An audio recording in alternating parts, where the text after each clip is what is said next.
என்னை நினைத்து கண்ணீர் விட்டு அழுது புலம்பி வீட்டிற்குள்ளேயே அடைந்து கிடக்கிறாயே.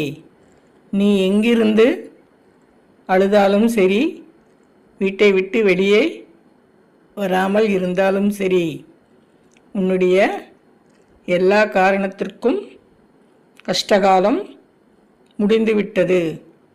உன்னை நான் பார்த்து கொண்டுதான் இருக்கிறேன். எப்பொழுதும் உன் கூட நான் இருப்பது நீ உணரவில்லையா?